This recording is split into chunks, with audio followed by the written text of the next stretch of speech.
Started the class with me being hip to hip with him. I always like to have one leg out, one leg back here. The reason why is because sometimes you'll get caught up. If you get caught here, all he has to do is frame on my shoulders and do a crunch, and he sits up and he'll be able to take this position, right? So we don't want that happening, especially if you work so hard to get side control. So typically, you don't want to spend too much time breaking that rule, right? So you always want to have one leg back as your reinforcement, one leg forward to be able to distribute your weight evenly.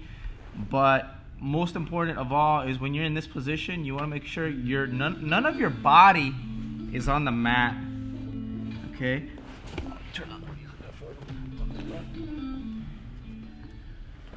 So none of your body has to be on the ground, because then he's not carrying your weight. You're connected to him, but he's not carrying your weight.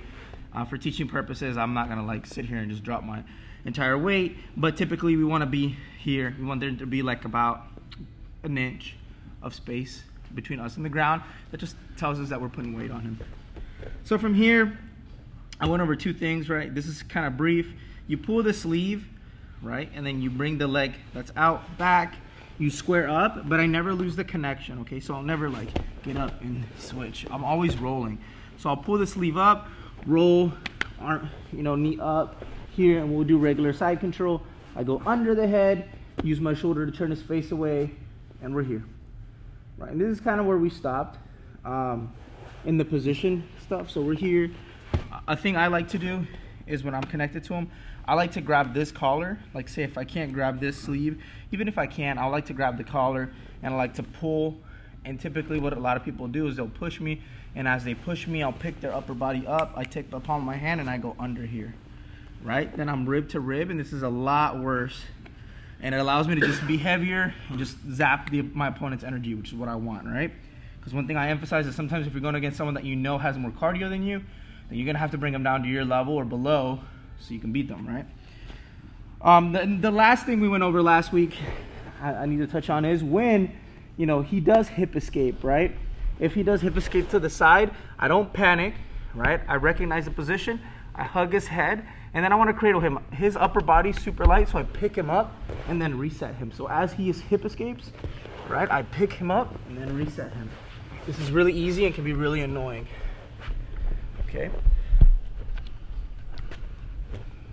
So to kind of go over, we're going to just touch on this for a couple of minutes to have you guys just work it. One leg forward, one leg back. You can pull on the collar to generate more pressure. Make sure your hip is off the mat. Whenever you're ready to transition, you either pull the sleeve or the collar. But if the elbow's on the mat, you got to pull the sleeve.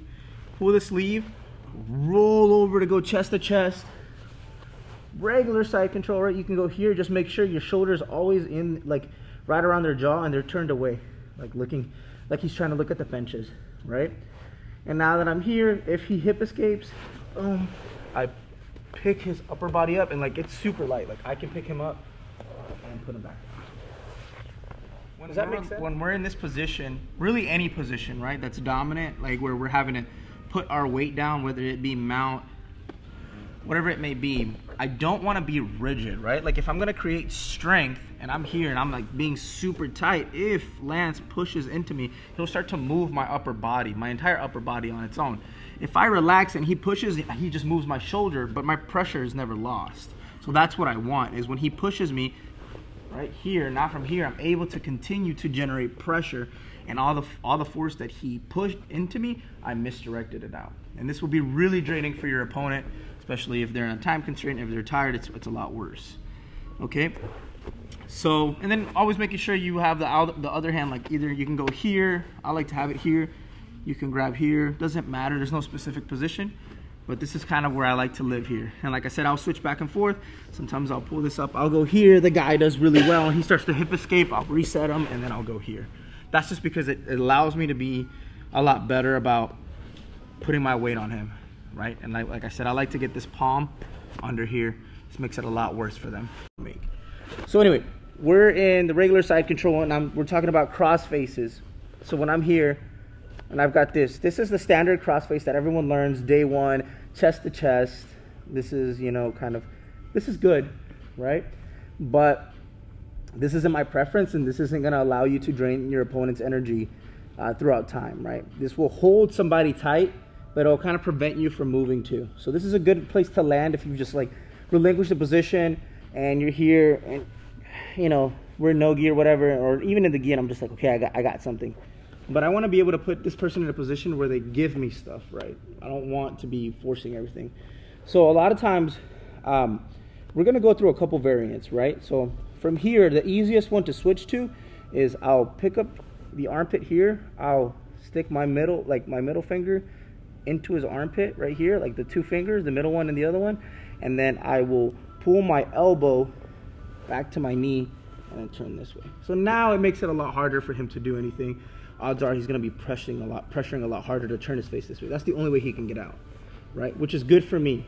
So I'm here, I'm using these two fingers, right, to reset, and I'm pulling him back as I keep his face turned, right? So that's number one.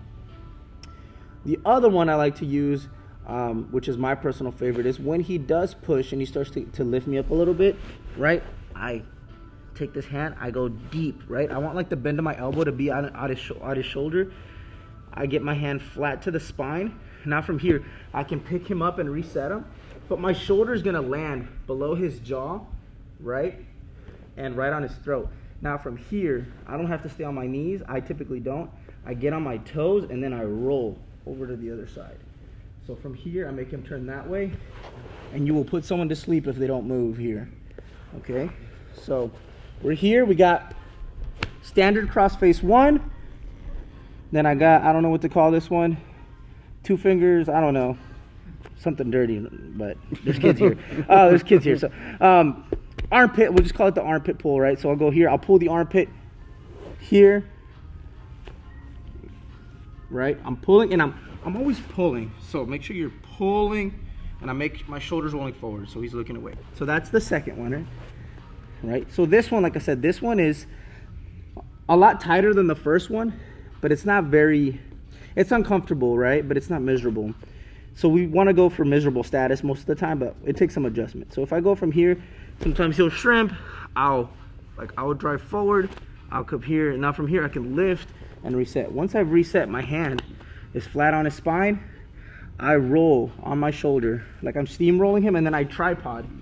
And the third point on my tripod is literally his throat, right? So when I roll, it's here, right? And I'm rolling on my hip. So that's typically where I want to be. Now I don't need to wait for him to shrimp. If I'm here and I feel like I'm in a good position, I can pick his shoulder up and then reach.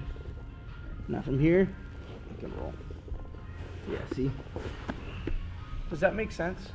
So these are three different variations. We got the standard one, pulling the armpit in, and then the last one, which is probably the worst one that you can do to someone.